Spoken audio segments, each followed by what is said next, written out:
Welcome back to Jersey Rules, your front row seat to New Jersey's biggest conversations. Today we're talking about affordability, what it means for working families, and what tools are already in place to help lower everyday costs.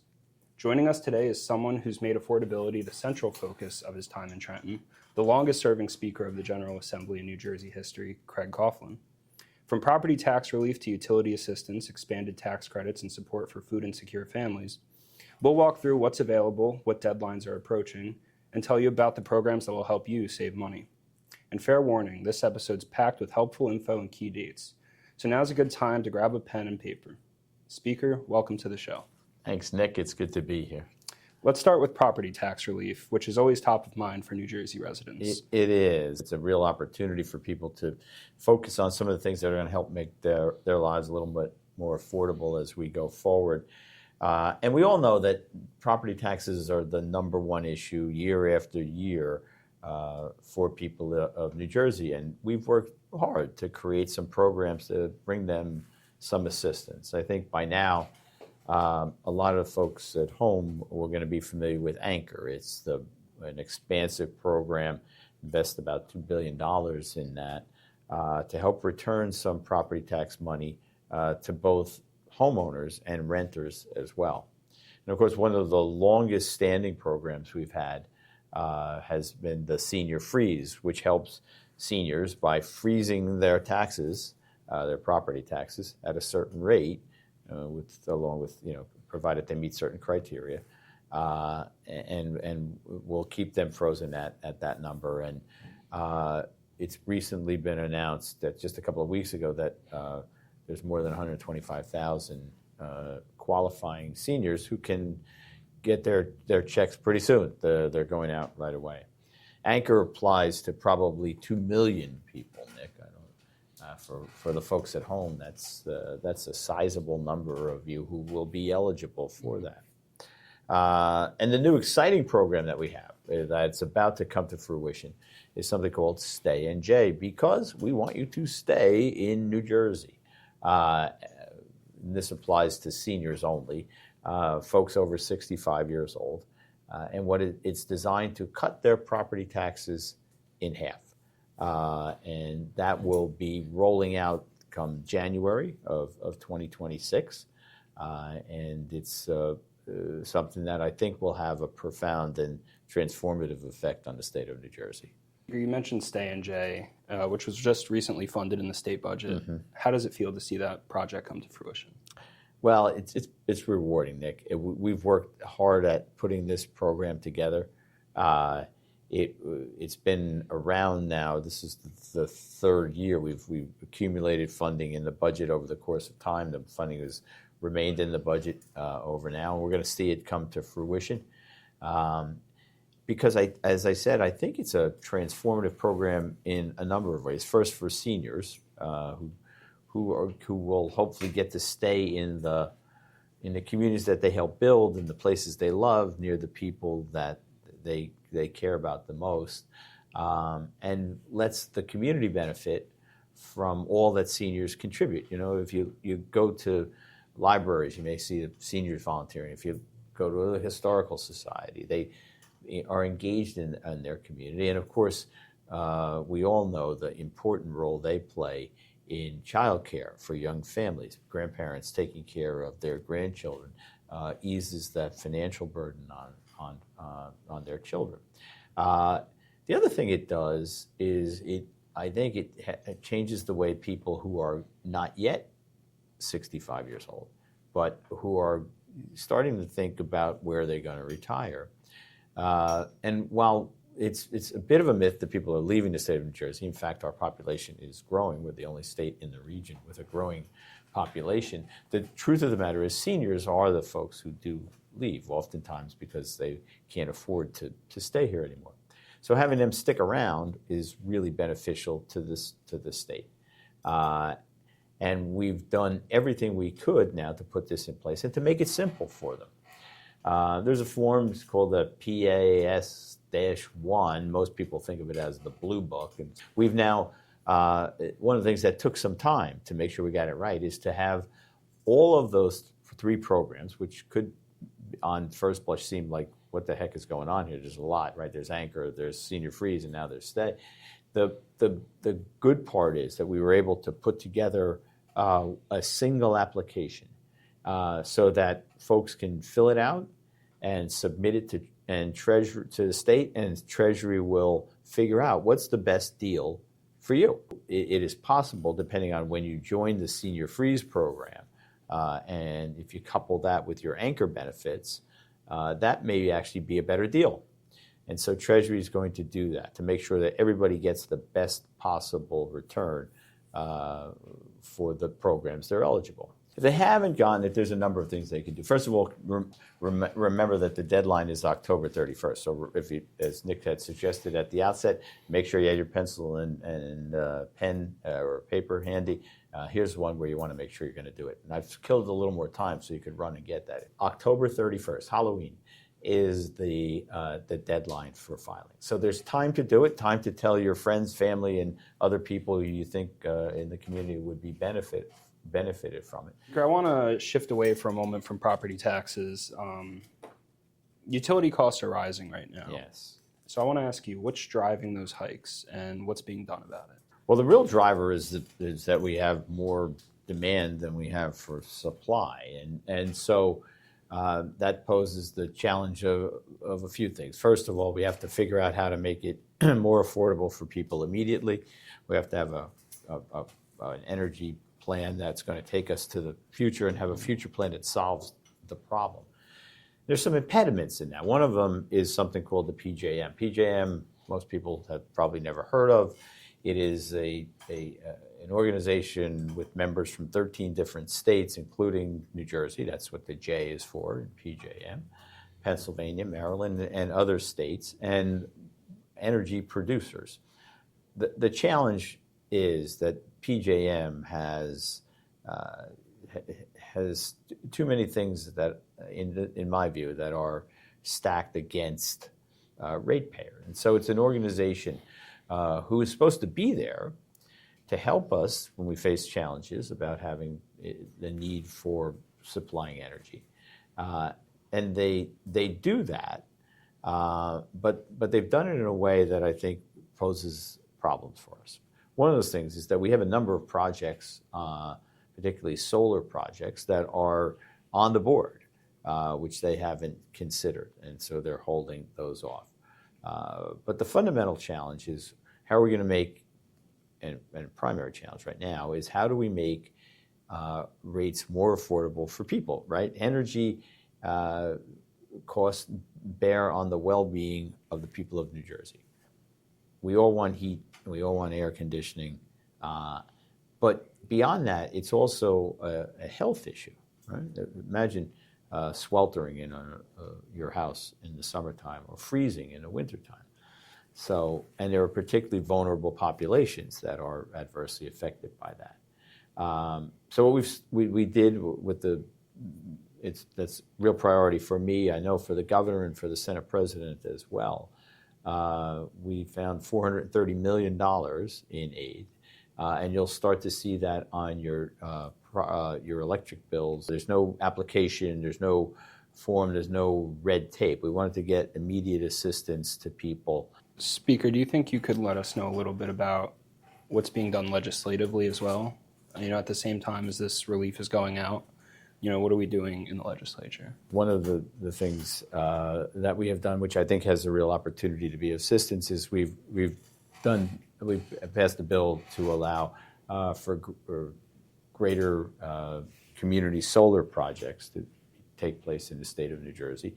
That solar energy is the fastest and cheapest way to get energy on the grid, so to speak. Now, I think it also, in the interim now, we're going to have to look at how we balance the energy program that we have in place, right? We have a lot of resources. We've invested in wind. There are wave energy things that we haven't explored at all. There's a hydrogen development plant, which is receiving some pushback from Washington, but as a possible renewable gas. We have to figure out the role of natural gas in helping us bridge this gap. how are we providing for and protecting ratepayers so that they're getting what they need at a rate that they can afford to pay. That's great. Speaker, in the past, I know you've said that New Jersey's taking an all-of-the-above approach. Does that still hold true? Yeah, I think that we have to take an all-of-the-above approach. We have to figure it out. We have ultimately, I think we recognize that the climate change is real and that we need to provide for that. We have obviously things relative to flood mitigation that we're working on as well, because all of us have seen the consequences of that in recent days. But making sure that we get there requires us to use all of the resources available. I want to shift away again. We're talking about affordability in New Jersey today.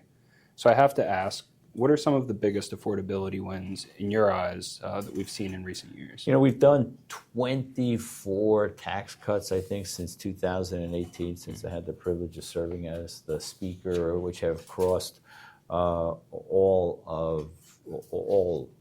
lines, things like increasing the percentage of income to qualify for earned income tax credits. Child care credits have increased. Helping parents and students with student debt. We've worked on that as well. Of course, we talked about property tax relief. We've worked really hard to be able to do that. We've worked hard to create a surplus of funds so that we get a great interest rate, set the economic path for New Jersey in a direction which is attractive to investors and gets you a good return if you have to borrow things for construction and development, things like that. So I think we have had a number of successes, and I think we're always looking to find more. There's things in the pipeline. Or we have an economic development program, which is designed to bring people into the state, keep jobs here and bring new jobs here and new industries in. So I think we've had those. All of those are successes in trying to meet the challenge of something that everybody understands, right? Things are always going to go up. Prices are always going to go up. We have to continue to do what we can to battle that, to spread the cost, right? The more businesses that come, the more jobs we have, more people are engaged in the economy, the more diffuse the increases are.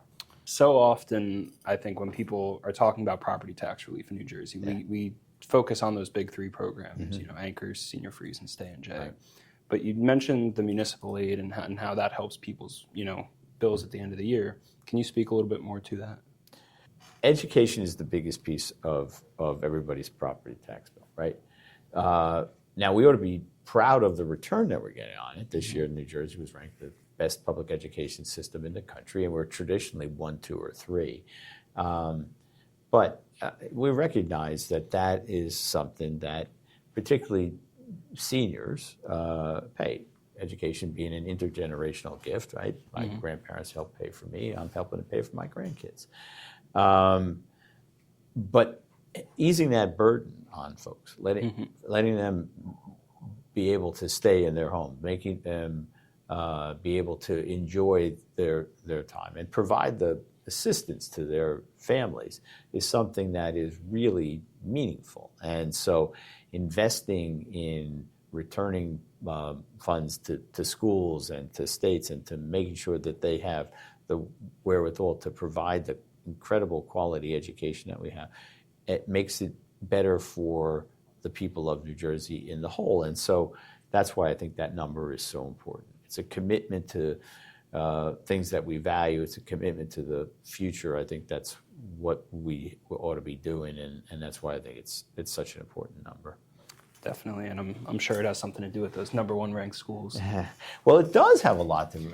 We ought to be really proud of that, right? If your if your investment is paying dividends, then you should look at that as a really good investment, right? We have the, as I said, terrific public education in this state. Students get to go to the best colleges in the country because they're well educated. We have an educated population, which is an enormous. There's a reason that New Jersey is an affluent state, right? We have good jobs. Why? Well, we have a good workforce. Why? Because we have educated people, right? We have All of those things go together. It's an attractive place to move your business. There's a reason people are moving into the state of New Jersey. Before you said 24 tax cuts. Do you think you can break down a few of those for us? Yeah, I think I mentioned a couple, right? We had the increase in the child tax care credit, which is important, up to $1,000. Earned income tax credit, which is it's a formula by which you get a credit for the amount of money you pay at the federal level up to a certain percentage, and you get credit for that. Both of those have deadlines, though. You should be mindful of that out there. It's April 15th, I think it is, which is coincidentally tax filing day. We definitely won't miss that April 15th deadline. Yeah, don't miss that April 15th deadline. It's a long way away at this point, but it's something that you shouldn't miss. So I have to ask, just high level, No, what are the... You're right. Nobody's making you. What do you think are the broader goals behind these cuts and these credits? I think the broader goals are to do just that, improve the quality of life by making life a little more affordable for the people of New Jersey, and giving them the wherewithal to continue to live in the place that they love and they've chosen to live and to raise their families, and to ease their minds and burdens as they go forward and enjoy their life here.